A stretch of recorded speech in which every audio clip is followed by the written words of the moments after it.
How to create simple and fast editable halftone pattern in Illustrator. Let's try to apply a halftone pattern on to this outline mountains vector graphic. First, copy and paste it on to a new layer. Make it a compound path. Apply a gradient and make it look like the bottom of the image looks darker and the summit of the mountain looks lighter.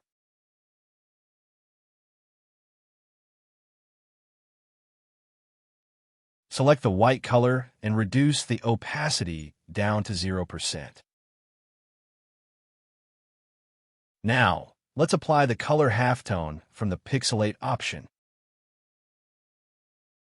Here, the maximum radius defines the size of the halftone circles. Higher the number, bigger the circles, and vice versa.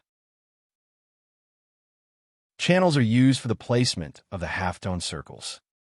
Since we're after a black and white halftone effect, we need to use the same number for all channels. If you use like 90 degrees, the circles will be evenly placed, but if you use like 55 degrees, they'll be scattered more randomly across the object. And once you click on the Gradient tab from the Tools menu, you can edit the gradient look.